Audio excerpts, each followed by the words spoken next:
Best varicose veins చికిత్సనే పొందండి. నొప్పి లేని చికిత్స కోసం సంప్రదించండి ఎబిస్ హాస్పిటల్. నమస్తే రమ్మగారు. నమస్తే జయ. ఏదైనా ఒక చిన్న సిరీస్ స్టార్ట్ చేద్దామండి. 2 భాగాలు కథ చెప్తామా? ఓకే. ముగ్గురు పెళ్లి కొడుకులు. ఓ బాగుందండి. పూర్వం మగధ రాజ్యానికి అవంతి నగరం రాజధానిగా ఉండేది. ఆ అవంతి నగరానికి ఒక రాజుగారు ఉండేవారు. ఈయన పేరు కళింగవర్మ. ఆయనకు భార్య, ఒక కుమార్తె పేరు హైమవతి. పిల్ల చక్కగా బాగుండేది. అయితే ఏమైంది, వీళ్ళు ఏమనుకునేవాళ్ళంటే ఒక్కగానొక్క కూతురు అద్భుతమైన వాడికి ఇచ్చి పెళ్లి చేయాలని అనుకునేవాళ్ళు. వీళ్ళకి చాలా దూరంలో ఉన్న ఒక రాజ్యానికి కుంతిభోజుడని రాజుగారు ఉండేవారు. ఆయనకి 7-8 కొడుకులు. వాళ్ళల్లో 7వ కొడుకైన జయభద్రుడు రాజు అవుతాడు, మహారాజు అవుతాడని జోస్యం చెప్పారట. వీళ్ళు ఆ జయభద్రుడికి ఇచ్చి మన పిల్లని పెళ్లి చేస్తే రాణి అవుతుంది మన పిల్ల, వాడిది అద్భుతమైన జాతకం అని చెప్పారని విని చుట్టుపక్కల వాళ్ళ ద్వారా ఆ పిల్లాడికి పిల్లని ఇద్దామని చూశారు. ఓకే. కానీ కుంతిభోజుడు తన కుమారుడికి వధువు అన్వేషణ చేయగల. ఇప్పుడు వాళ్ళ దగ్గర నుంచి రావాలి కదా, మా అబ్బాయి కోసం ఆడపిల్లని చూస్తాం, మీ దగ్గర ఏమైనా ఉందా లేదా, మీ పిల్లని మాకు ఇవ్వండి, అటువంటిది ఏదో రావాలి. ఏమీ రాల. ఏం చేయాలో తెలియలే వీళ్ళకి. కానీ పిల్లని వెతుక్కుంటూ ఎవ్వరూ రాల. పిల్ల చక్కటిదే కానీ ఓకే సంబంధాలు రాల. అప్పుడప్పుడు అట్లా అవుతుంది చూడు. అవును. అయితే వీళ్ళకి కొద్ది రోజులు గడిచాక 2 సంబంధాలు వచ్చినాయి. కాదు, కొన్ని వచ్చినాయి. వాటిల్లో 2 మంచి కాస్త బెటర్గా సెలెక్ట్ చేశారా? సెలెక్ట్ చేశారు. ఇది ఏమిటివి? కుంతల దేశానికి చెందినటువంటి ధనవర్మ, లాటరాజు కొడుకైనటువంటి గుణవర్మ. ధనవర్మకి డబ్బులే ఉన్నాయి కానీ చదువు లేదు. గుణవర్మకి చదువు ఉంది కానీ వాళ్ళ రాజ్యం అప్పుల్లో ఉందని తెలిసింది. ఏం చేయాలి, వాళ్ళ గుంతాలు పడుతున్నారు. అయితే రాజుకి రాణికి ఒకళ్ళకి ఆ అబ్బాయి, రెండో వాళ్ళకి ఈ అబ్బాయి నచ్చారు. ఏదో మాట్లాడుకున్నారు, మాట్లాడుకున్నప్పుడల్లా వాదించుకుని పోట్లాడుకునేవాళ్ళు. వాళ్ళకేముంది వీళ్ళకేముంది, పక్క చక్కగా ఉన్నాడు, రేపొద్దున సంపాదించుకోపోతారా, ఇలాంటివి ఏమో మాటలు వస్తాయి కదా. అమ్మా నాన్నకి ఇద్దరికి చెరుకో అబ్బాయి నచ్చాడు. రాజుగారు ఏం చేశాడు, రాజ్యాధికారం ఉన్నవాడు కాబట్టి, తండ్రి కాబట్టి కాస్త గట్టిగా గుణవర్మకి ఖాయం చేశాడు పిల్లని. అమ్మాయికి ఏం అభ్యంతరాలు లేవు పాపం, అదే ఊరుకుంది. ఎవరో ఒకళ్ళు వివాహం చేస్తాడు తండ్రి. ఈ వర్మకి వాళ్ళకి ఉత్తరాలు రాసి, మీరు తరలి రండి మా ఇంటికి, మా పిల్లనిచ్చి పెళ్లి చేస్తామని ఉత్తరాలు రాశారు.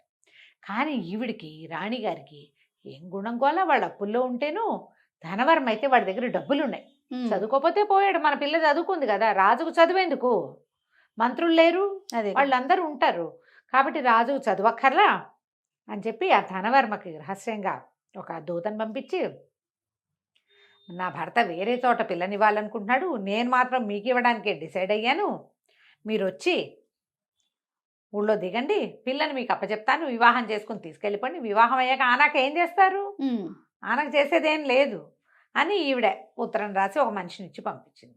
ఈ ధనవర్మ ఆయనకు పెద్దగా చదువు లేదని కుర్రాడికి ప్రచారంలో ఉంది, వాడికి మంచి సంబంధాలు రావట్లా.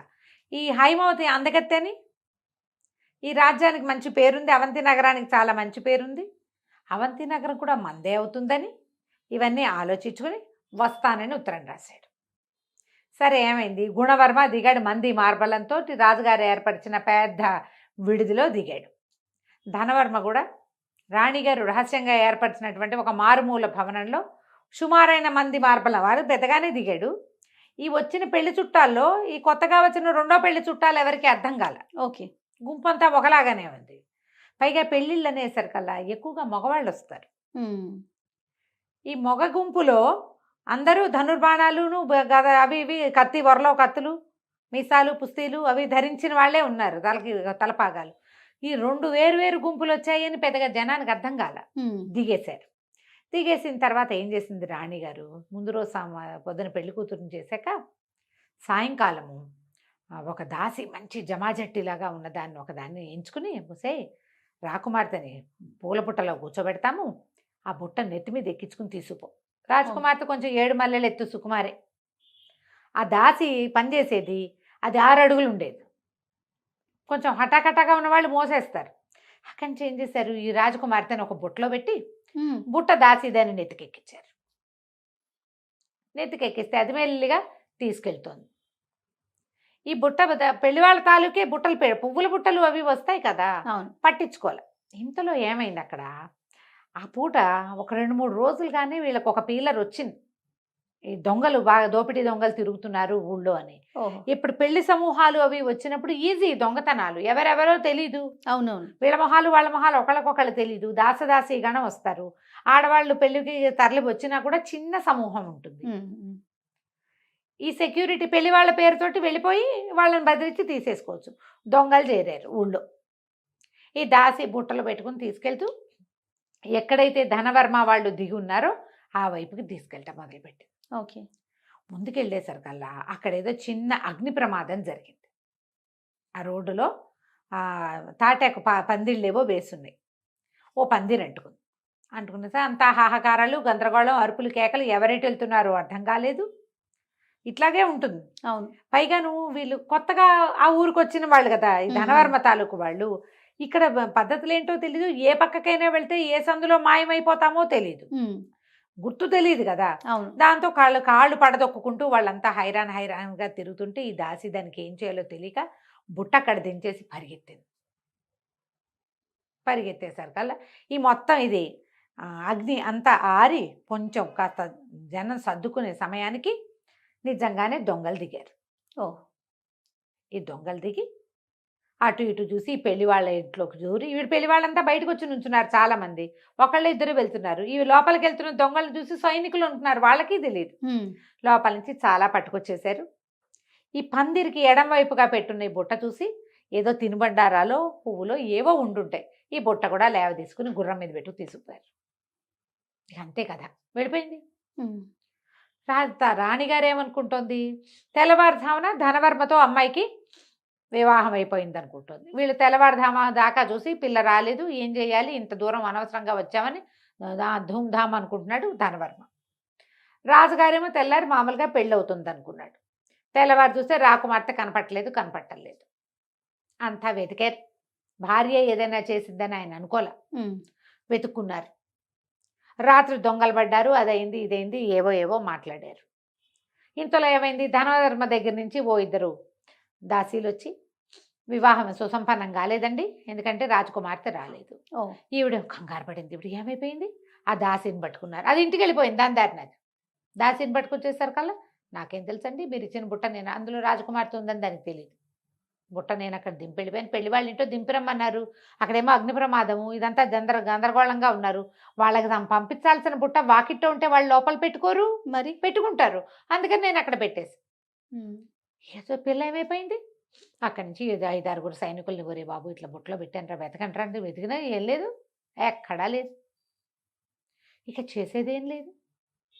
వీళ్ళు ఏం చేశారు, ఈ దొంగలు బుట్టలతో మొత్తం సామాన్లన్నీ పట్టుకెళ్ళిపోయారు. పెళ్లి వాళ్ళు లూటీ అయిపోయారు. ఇంత పని చేసావని ధనవర్మ పిచ్చి కోపంలో ఉన్నాడు. మెల్లిగా మాటలు అటు ఇటు మారి ఇక్కడ ఇంకో పెళ్లి కొడుకున్నాడని, పెళ్లి కొడుకు దగ్గరికే పిల్లని పంపారని ఇది తెలిసిపోయింది. ఈ రోడ్డు మీదకి వెళ్ళిపోయిన గుర్రాలు సామాను దొంగలు వీళ్ళని పట్టుకుపోయారు కదా, వాళ్ళు ఎక్కడో అడవిలోకి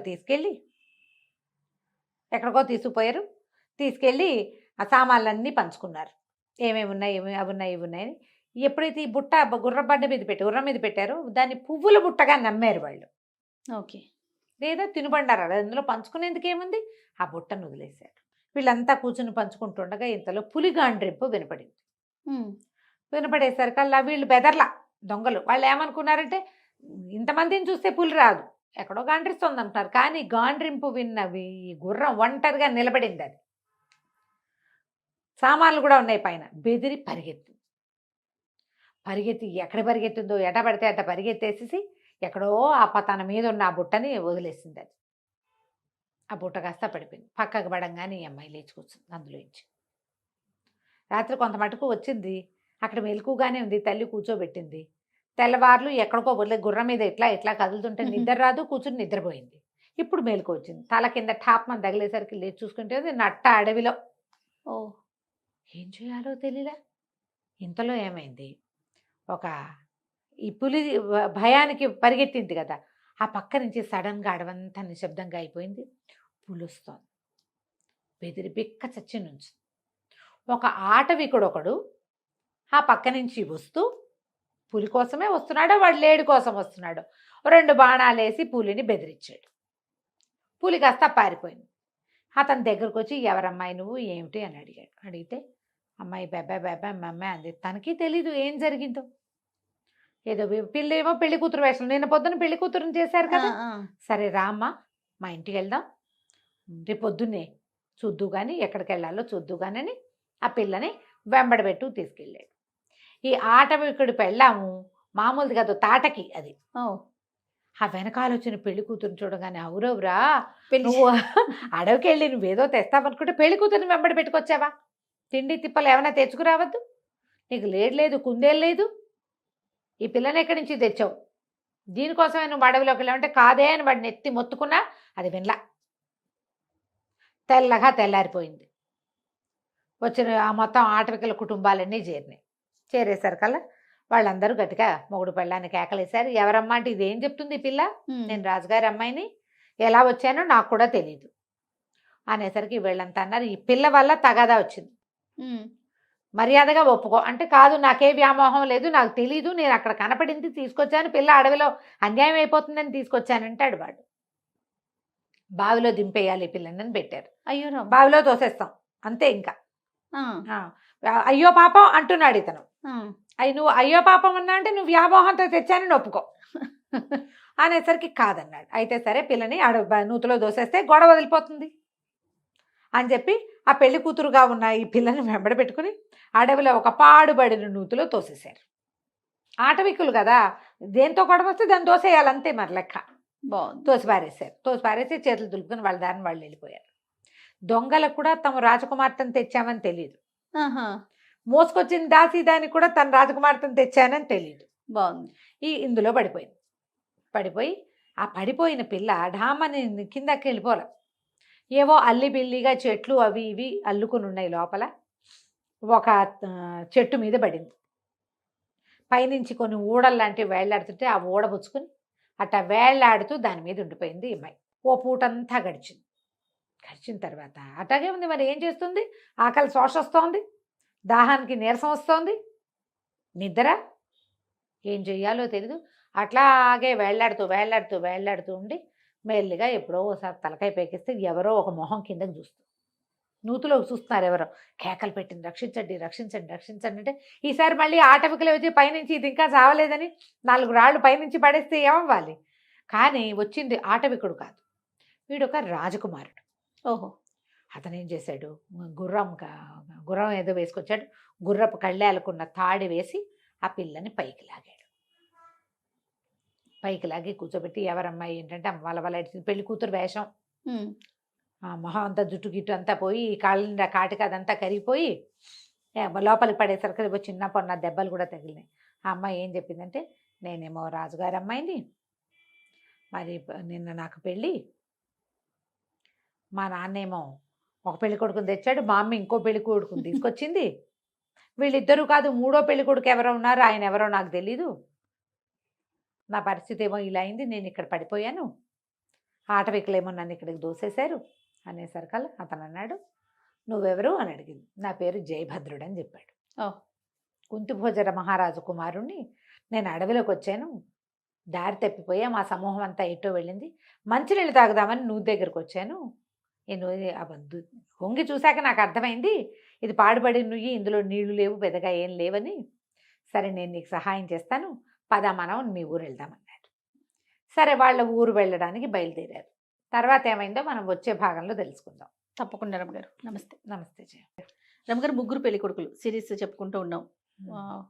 వచ్చిన కొత్త రాజుతో కలిసి బయలుదేరి ఎక్కడికో తీసుకొచ్చేసారు కదా. సరే వీళ్ళు ఏం చేశారు, మెల్లిగా గుర్రం ఎక్కి అమ్మాయిని ఎక్కించుకుని తీసుకుపోయి ఒక చిన్న టౌన్ లాంటి దానికి చేరితే అక్కడ ఒక సత్రంలో ఇద్దరు విశ్రాంతి తీసుకున్నారు. ఆహారం లేదు ఆ పిల్లకి, 2 పూటలు అయిపోయింది. సరే ఏదో తిన్నారు, విశ్రాంతి తీసుకుంటే అక్కడ కొంతమంది బ్రాహ్మలు ఎవరో మాట్లాడుకుంటున్నారు. ఈ అమ్మాయి తండ్రి హైమావతి తండ్రి. ఈ 2వ భాగానికి వచ్చేసరికి రాజుగారి పేర్లు మర్చిపోతారు, హైమావతి పేరు మాత్రం గుర్తుంది. ఈ అమ్మాయి వీళ్ళ రాజ్యం గురించి వాళ్ళు మాట్లాడుకుంటున్నారు బ్రాహ్మణులు. ఈ అమ్మాయి రాజ్యం గురించి. పిల్ల తప్పిపోయిందిట. అయితే ఇక అక్కడ తగాదాలు వచ్చి పెళ్లి కొడుకులు ఇద్దరు కొట్టుకున్నారు. 2వ పెళ్లి కొడుకు నన్ను పెళ్లికే పిలిచారని ఈవిడ రాణిగారు రాసిన ఉత్తరము పంపించిన వీడిని ఎవరైతే వెళ్ళాడో దూత వాడిని గుర్తుపట్టేశాడు. దాంతో పిల్లకేమో కనపడలేదు, పిల్లని మాయం చేసింది రాణిగారేనని గొడవైంది. వాళ్ళు వచ్చి రాజుని నిలదీశారు. నిలదీసి ఇద్దరు ఏకమయ్యి మా ఇద్దరిలో ఎవరో ఒకళ్ళకి పిల్లనిచ్చి పెళ్లి చేస్తేనే నీ సంగతి కుదురుతుంది, లేకపోతే లేదని రాజుని రాణిని బంధించారు అని చెప్పుకుంటున్నారు. అదంతా వినయ్య ఇలా పోతిపోమని ఏడవటం మొదలుపెట్టింది హైమవతి. అయ్యో, సుబ్బి పెళ్లి వెంకి చావుకు వచ్చినట్టు మా అమ్మ నాన్న అరెస్ట్ అయిపోయారు, నేనేమో ఇక్కడున్నాను అనేసరికి ఇతనన్నాడు, నువ్వు కంగారు పడకు, నేను తీసుకెళ్తా, వీళ్ళిద్దరిలో ఎవరిష్టమో చెప్పు, వాళ్ళకి ఇచ్చి నిన్ను పెళ్లి చేస్తాను నేను అన్నాడు. చిచ్చి, ఆ వెధవులు ఇద్దరు నాకు వద్దంది అమ్మాయి. ఇద్దరు వద్దు, నాకు ఇద్దరు అక్కర్లేదు, కానీ ఎవరు కావాలో అమ్మాయి ఏం చెప్పలే అతనికి. అదేలే, నాకు అక్కర్లేదు వాళ్ళు. సరే బయలుదేరి వెళ్దాం అనుకున్నారు. ఈ వెళ్ళే దారి వీళ్ళు ఎక్కడికో తెల్లవార్లు ప్రయాణం చేసి తీసుకొచ్చేశారు. వీళ్ళు సజావైన రూట్లో వెళ్ళాలంటే కొంత సమయం పడుతుంది. ఈ పిల్ల ఏం చేసింది, తన మెళ్ళ వస్తువులు ఉన్నాయిగా, బంగారు పెళ్ళికూతురు అలంకారంలో ఉందిగా, ఒక వస్తువు అమ్మేసింది వీళ్ళు తిని వెళ్ళడానికి. ఆ వస్తువులు కొన్న వాళ్ళు వ్యాపారస్తులు, వీళ్ళకి డబ్బు అవసరం ఉంది కాబట్టి ఎక్కువ అదే వస్తువు పెద్దది తీసుకుని డబ్బులు తక్కువ వచ్చాయి. కానీ ఇందులో పోయింది లాభం గూబల్లోకి తీసింది. ఈ రాజకుమార్తె కోసం వెతుకుతున్న రాజభటులు ఆ అమ్మాయి నగలకి ఒక ఫోటో రాయించారు. పెళ్లి కూతురుని చేసినప్పుడు ఆ అమ్మాయి ఏం నగలు వేసుకుందో ఒక పటం గీయించారు. రాజకుమార్తె పటం ఉంది, ఆమె ధరించిన నగల పటాలు ఉన్నాయి. మరి గుర్తు తెలియద్దు. అదేలే, మరి ధనవర్మ గుణవర్మ దగ్గర 2 కాపీలు ఉన్నాయి. ఈ పటం గుర్తు పట్టుకున్నటువంటి రాజభటులు రాజకుమార్తె నగలు కొన్న వాళ్ళని పట్టుకున్నారు. పట్టుకుని వాళ్ళని ఈడ్చుకుపోయారు. నువ్వు నగలు కొన్నావు అంటే నీకు తెలుసు, వాళ్ళే జనరల్గా అంతే కదా, దొంగ నగలు పట్టుబడితే ఇక అట్లాగే అడుగుతారు. వాళ్ళని తీసుకుపోయారు. వీళ్ళు ఇదంతా తిరిగి మెల్లిగా తమ ఊరు చేరారు. ఊరు చేరితే అబ్బాయి ఏం చేశాడు, మనం డైరెక్ట్గా వెళ్ళొద్దు, దీనికి ఒక మార్గం ఆలోచిద్దాం అని చెప్పి ఒక ఇల్లు అద్దెకి తీసుకుని రాజకుమార్తెని మామూలు వేషంతో అందులో ప్రవేశపెట్టాడు. ప్రవేశపెట్టి ధనవర్మ గుణవర్మ ఇద్దరు ఇప్పుడు రాజులుగా ఉన్నారు, అంటే రాజ్యం వాళ్ళ చేతిలో ఉంది. అక్కడికి వెళ్ళి ఇద్దరితోటి ఫ్రెండ్షిప్ చేశాడు. ఇంచుమించు 3 ఒకే రకమైన వయసు ఉన్న వాళ్ళు, ఇంచుమించుగా బోల్డ్ ఫ్రెండ్షిప్ చేశాడు. పాచికలు ఆడటము, నాకు గుర్రం తోలటము, చదవచ్చు ఇదొచ్చు ఉన్నాయి కదా. పైగా నేను రాజకుమారుడు, ఎవరైనా మన రాజకుమారుడు మనలాంటి వాడే ఇంకొకటి అనేసరికి కొంచెం ఆసక్తి, ఇంట్రెస్ట్. ఈ కత్తి యుద్ధాల్లో వాటిలలో ఆసక్తి. తర్వాత ఏమో ఈ చెస్ ఆడటము, చక్కగా అలంకరించుకోవటము, తెలివిగల మాటలు మాట్లాడటంతో ఇద్దరితోటి ఫ్రెండ్షిప్ చేశాడు. ఫ్రెండ్షిప్ చేసి బాగా వాళ్ళ తాలూకు నమ్మకాన్ని చూరగొన్నాడు అనమాట. ఇతను లైన్లో పెట్టాడు. పెట్టిన తర్వాత ఆ మాట ఈ మాట మాట్లాడుతూ నీకు ఈ రాజకుమార్తెను పెళ్లి చేసుకోవాలని ఉందా అని కనుక్కున్నాడు. ఎందుకు లేదు, రాజకుమార్తెను పెళ్లి చేసుకుంటే రాజ్యం మనది. ధనవర్మకి రాజ్యం అప్పుల పాలైపోయి ఉన్నాడు, అతనికి ఎలాగైనా పెళ్లి కూతురు కావాలి, ఎలాగైనా సరే. రాజకుమార్తెను చేసుకుంటే ఏమవుతుంది, ఒక్కతే పిల్ల, రాజ్యం మందవుతుంది, అంతేగా. పోనీ రేపొద్దున వాళ్ళకి ఒక కొడుకు పుట్టాడు అనుకో లేట్ వయసులో, అప్పుడు కూడా అర్ధరాజ్యం పిల్లకి ఇస్తారా, మనం మందే పెత్తనం. రాజశాలకుడు రాజుగారి అల్లుడు, రాజుగారి జామాతదే పెత్తనము, అలాగే కదా జరుగుతుంది. అందుకని అతను గుణవర్మ అంటాడు, మంది మార్బలంతో సహా తరలిచ్చాను నేను, అక్కడ అందరికీ చెప్పుకున్నాము మహాద్భుత సౌందర్యవతిని వివాహం చేసుకొస్తానని, సౌందర్యమే లేదు, వివాహము లేదు, ఇలా వెళ్తే అక్కడ పరువు పోదు, మరి పరువు పోతుంది. అతనికేమి ఈ రాజ్యం మీద ఆసక్తి లేదు, అతనికి అందగత్తైన పెళ్లి కూతురు మీద ఉంది. ఎవడికి కావాల్సింది వాడు చూస్తాడు చూడు. అక్కడి వీళ్ళిద్దరితో మాట్లాడి ఏమన్నాడంటే, నాకు 1000 రూపాయలు ఇస్తే గుణవర్మతో దగ్గరికి, గుణవర్మ దగ్గర డబ్బులు ఉన్నాయి కదా, ధనవర్మ దగ్గర డబ్బులు ఉన్నాయి చాలా. అతని దగ్గరికి వెళ్ళి ఏం చెప్పాడంటే, మీరు నాకు ఒక 2000 రూపాయలు ఇచ్చారంటే మీకు ఒక నిజం చెప్తా అనేసరికి, ఎంత కావాలని ఇస్తాను, 1000 కాదు 2000 ఇస్తాను, నిజం చెప్పన్నాడు. మీరు తెలియదు కానీ ఈ రెండో వాడు ఉన్నాడే మిమ్మల్ని మోసం చేస్తున్నాడు, వాడికి ఆల్రెడీ పిల్ల దొరికేసింది పెళ్లి కూతురు, ఆమెను ఒక భవనంలో ఉంచాడు. ఆవిడ ఒక భవనంలో ఉంది, మీ అడ్డు తీరిపోయాక ఆమెను పెళ్లి చేసుకుని రాజాన్ని కొట్టేస్తాడు అనేసరికి ఆయన గుళ్ళు మండిపోయింది. వాడికి అవురవురా, ఇంత పని చేస్తాడా, 1000 కాదు 2000 ఇస్తా, ఆ రాజకుమార్తె ఎక్కడుందో చూపించి నిరూపించాలిగా, ఊరికే అనకూడదు మనం, రాజకుమార్తె నిరూపించాలి. ఇతను ఏం చేశాడు, జయభద్రుడు రెండో వాడి దగ్గరికి వెళ్ళాడు, రెండో పెళ్లి కొడుకు ధనవర్మ దగ్గరికి వెళ్ళి, మీ గుణవర్మ చాలా మోసం చేస్తున్నాడండి మిమ్మల్ని, ఎప్పుడూ దొరికేసింది రాజకుమార్తె, ఆ పూట పొరపాటున ఆ బుట్ట పువ్వుల బుట్ట ఎక్కడికో వెళ్ళిపోయింది, ఆ ఇంట్లో వాళ్ళు ఆయనే అసలు పెళ్లి కొడుకని ఆయనకు అప్పచెప్పారు, తెలిస్తే మీరు గొడవకు దిగుతారని పిల్లని ఇంకో చోట దాచిపెట్టాడు, ఒక మేడలో దాచారు అని చెప్పాడు. చెప్పేశారు కల్లా అవురా వీడు ఇంత పని చేస్తాడా, ముందు రాజకుమార్తెని సాక్ష్యం చూపించు నాకు. వీళ్ళిద్దరి దగ్గర చేరుకోపాఠము ఉంది. వీళ్ళు అమ్మాయిని చూడలా, ఫోటోవే చూశారు, ఫోటో కూడా కాదు చేత్తో గీసి చిత్రపటం. సరే ఈ ఇతను ఏం చేశాడు మన జయభద్రుడు, అప్పటిదాకా రాజకుమార్తెను ఉంచిన ఇల్లు మార్చి ఒక బ్రహ్మాండమైన ఇల్లు అద్దెకి తీసుకున్నాడు. చూపిస్తానన్నాడు, సాక్ష్యంతో సహా నిరూపించాలిగా. అనగానే పరిగెత్తుకుంటూ వెళ్ళిపోవు, దానికి కొంచెం ఏర్పాట్లు కావాలి. అంతేగా. ఏం చేశాడు, ఒక మధ్య నడవ, అటుపక్క కొన్ని గదులు ఇటుపక్క కొన్ని గదులు ఉండేలాగా ఏర్పరిచాడు. ఆ గదిలో ఎవడైనా మెసిలితే ఎదురుగుండా ఉన్న వాడికి కిటికీలోంచి చూసి తెలుసుకునేటట్టుగా. మనం చూస్తాం చూడు, మధ్యలో పెద్ద హాల్ ఉండి అటు ఇటు రూమ్స్ ఉన్న ఇల్లు కనపడుతుంటాయి. ప్లాన్డ్గా అలాంటి ఇల్లు తీసుకున్నాడు. ఈ నడవాని ఆనుకుని వెనక్కి ఒక మధ్యలో హాల్కి వెనక్కి ఒక గది. రాజకుమార్తెని సింపుల్గా అలంకారం చేసుకోమ్మా, నువ్వు వీణ వాయిస్తూ అక్కడ కూర్చో, రాత్రి తొందరగా పడుకోబోక, మామూలుగా 9 నిద్రపోతుంది, పడుకోవద్దు, లేట్ నైట్ వీణ వాయించుకుంటూ ఉండు, అక్కడే కూర్చో ఓహో అని చెప్పాడు.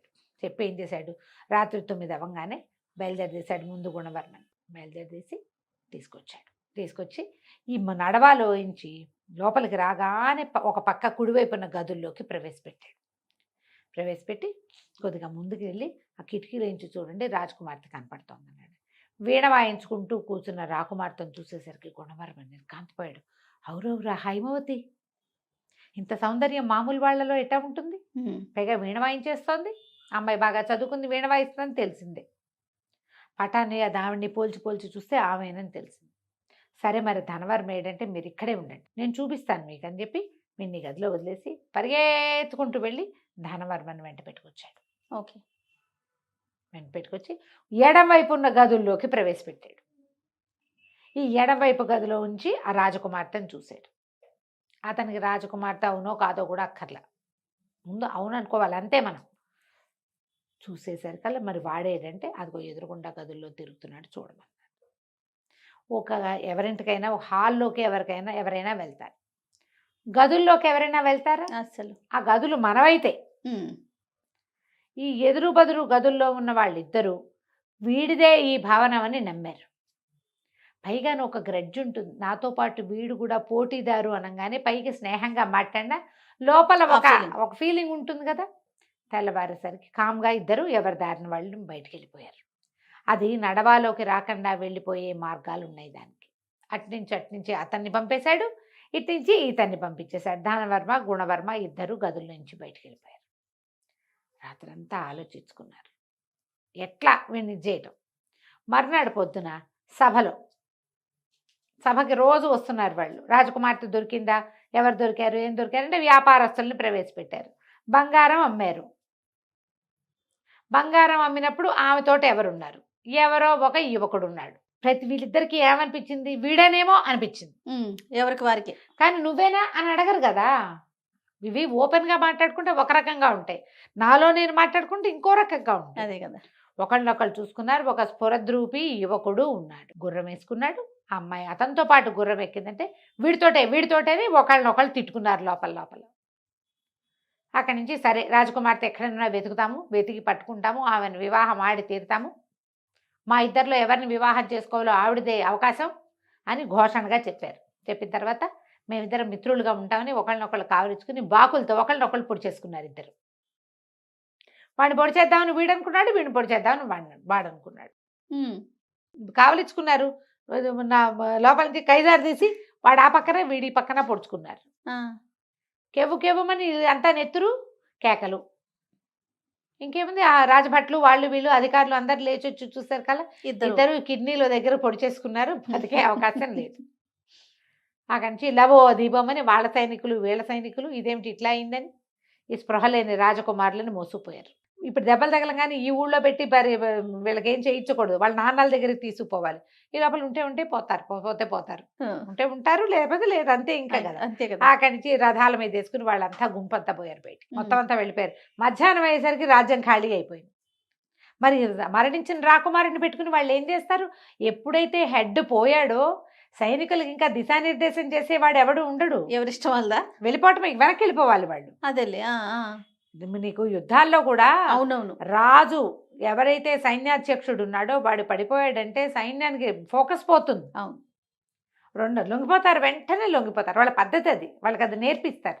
వీళ్ళు ఏం చేశారు, పొలోమంటూ ఎవడు రాజకుమారిని వాళ్ళని రథాల మీద వేసుకుని ఎవడి గుంపు వాడిది చిన్న గుంపు, వీడిది ఒక రవ్వ పెద్ద గుంపు, అంతే. 2 గుంపులు మధ్యాహ్నానికి ఖాళీ అయిపోయేసరికల్లా ఈ అమ్మాయిని రాజ్యసభలో ప్రవేశపెట్టాడు జయభద్రుడు. అందరూ ఆశ్చర్యపోయారు. వెంటనే అమ్మాయి వెళ్ళి ఆ సైనికులకి సైన్యాధ్యక్షుడికి అందరికీ ఆర్డర్ చేసిన మామని నాన్నని విడిపించండి. సైన్యాధ్యక్షుడు పరిగెత్తుకుంటూ వెళ్ళాడు, మంత్రి గారు పరిగెత్తుకుంటూ వచ్చాడు. వాళ్ళిద్దరిని విడిపించి తీసుకొచ్చారు. తల్లి పిల్ల కావలించుకున్నారు. జనం అంతా ఆనందోద్రేకంతో, పోన్లే రాకుమార్తె తప్పిపోయింది, కొంపనిపోయింది అనుకున్నాం, వెనక్కి తిరిగి వచ్చింది. ఎలా వచ్చావు, ఏమిటి, ఎలా వచ్చావు అంటే జయభద్రుడి వల్ల వచ్చారు. ఓకే. వాళ్ళు ఆశ్చర్యపోయారు. తప్పిపోయిన పెళ్లి కొడుకు, 3 పెళ్లి కొడుకులను చూస్తే వాళ్ళిద్దరూ అలా పోతే ఈ అబ్బాయి తీసుకొచ్చాడే. అప్పుడు వీళ్ళకి రాజకుమారులు ఇద్దరు ఇలా అయ్యారు. మరి మీరు ఎవరికి కావాలంటే వాళ్ళకి వివాహం చేసుకోండి మీ అమ్మాయిని, ఆమెకు సహాయం చేయడానికి తీసుకొచ్చాను అన్నాడు. బాబు నీకే కాళ్ళగడికి కన్యాదానం చేస్తామన్నారు వాళ్ళు. ఈ అమ్మాయి ఏమో నేను నిన్ను పెళ్లి చేసుకుంటానంటే. సరే అందరూ ఒప్పుకున్నారు, వివాహం అయింది. ఇప్పుడు జాతకంలో ఏం చెప్పారు, రాజు అవుతాడు జయభద్రుడు. 8 కుమారుల్లో 7వ వాడైన రాజు ఎట్లా అవుతాడు, జామాత. ఇక్కడ రాజు అయ్యాడు అతను. వాడికి రాజు అయ్యే లక్షణం ఉంటే వాడు ఎక్కడో రాజు అవుతాడని నమ్మారు వీళ్ళు. వీళ్ళ రాజ్యానికే రాజు అయ్యాడు అతను. హైమావతిని వివాహం చేసుకుని జయభద్రుడు ఈ రాజ్యానికే రాజు అయ్యాడు. దీనికే రాజై తర్వాత ఇంకా చుట్టుపక్కల దేశాలు చాలా జయించి ఎంతో పేరు తెచ్చుకున్నాడు. ఇలా పెళ్లి కొడుకుల్ని మార్చుకుని చాలా కాలం 3 పెళ్లి కొడుకులు వచ్చారు రాకుమార్తె, కానీ కథలుగా చెప్పుకుంటూ ఉండేవాళ్ళు కథ కంచికి మనం ఇంటికి. బాగుందండి. నమస్తే. నమస్తే జయ.